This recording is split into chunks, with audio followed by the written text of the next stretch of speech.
So here's hoping we can get through this in 4 easy steps. That's why I got 4 boxes over here. I'm just going to put a 1, 2, 3, 4 right there. We're talking compromise of 1850s. You might want a blue pen. If you don't have blue, it doesn't matter. Get a color if you've got an extra color. The other thing I'm using is just a regular old pen or pencil. If you're following along, taking notes, that would be awesome to grab those 2 things. Should be all you need. So we got more problems between the North and the South. We're going to go ahead and label these guys the free states and territories. And of course down here in this grayed out section we got the slave states and the territories down here that allow slavery back in 1850. You may remember that back in 1820 there was a compromise then as well. Here we are in 1850, free states, slave states, they're at it again. What's the problem this time? The problem is all of this territory right here. That's what we're going to be talking about. Here's where that blue comes in handy. We're going to take that, I'm just going to highlight. California is the big prize in the Compromise of 1850. All of this territory, including California, did not originally belong to the United States.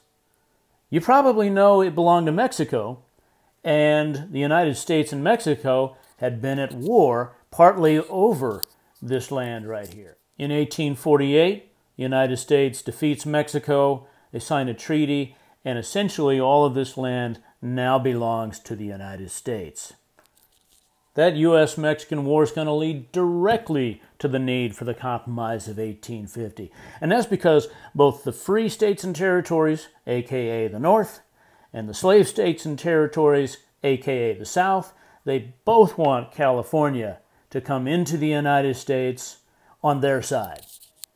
This big tug of war between the free and slave states for California is going to have a winner, and that's the North. So in our first box, we're writing in California.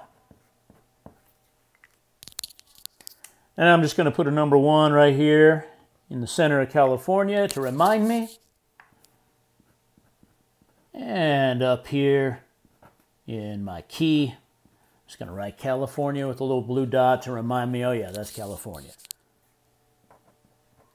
Something else the North has been wanting for a while that they're going to get in this compromise. Number 2, they're going to be able to finally have slave trade banned in our nation's capital.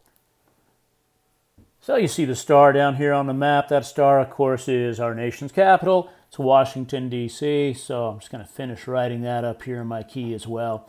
So no more slave trade in Washington, D.C. Now, slavery still exists, but they're no longer allowed to sell slaves in our nation's capital like they had been doing. All right, so we got through the first 2 things. They're both the things that the North's going to get in this compromise. How about the South? What are they getting out of this deal? So you remember all of this land that we got. This Mexican cession is composed of a bunch of territory that's eventually going to become states. Well, this is number 3 in our little story of the Compromise of 1850. We're going to put that right over here. So number 3 is popular sovereignty. And I know most of you probably know that word or have heard it before, but if you don't, popular sovereignty is basically your right to vote. What the South is getting here with number 3 is they're getting popular sovereignty in all of this territory. Why is that exciting for them? Because people living in the Utah and New Mexico territory can now vote whether they want to have slavery or not. Now, if you imagine all of these territories voting for slavery, that means this gray is going to extend all the way through here. You may remember in the Missouri Compromise there was a line right here, and anything below the line would be slavery holding, and anything above the line would be free. Well, imagine that line going all the way across, and you can see a lot of this territory will be above the line, but not now. With popular sovereignty available above that line, you could have slavery extend all the way up in there. So I'm just adding to my compromise key Utah and New Mexico territories. Most of you have probably heard of the Fugitive Slave Law or Fugitive Slave Act, but basically it is a law that requires runaway slaves to be returned to the South. Where have all the runaway slaves been going? Well, of course, up to the north, crossing right over the Mason-Dixon line into free places like Pennsylvania and New York. This new Fugitive Slave Act forces people in the north to return escaped slaves to the South, and if they have knowledge of these slaves, these people must report these runaway slaves to the authorities, or they might end up being fined and jailed for not reporting it. So up here in the key, I'm just going to add the Fugitive Slave Act with our little symbol. So some of you may remember that Henry Clay is a senator from Kentucky who had come up with the Missouri Compromise 30 years earlier in 1820. Henry Clay came up with the Missouri Compromise. Well, here he is coming up with the Compromise of 1850. That's 30 years later. This guy is still a senator from Kentucky, and he's still helping everybody come to agreements with compromises. He's been working hard. Father of 11 kids, 6 of them daughters, and none of his daughters reached adulthood. They all died. 2 of them died when they were infants. 1 of them died when she was just a little toddler. So Henry Clay outlived all of his daughters. He also had 5 sons, trying to keep relationships between the North and the South on good terms. He came up with the Missouri Compromise in 1820. Henry Clay, here he goes again, coming up with the Compromise of 1850. Good job, Henry.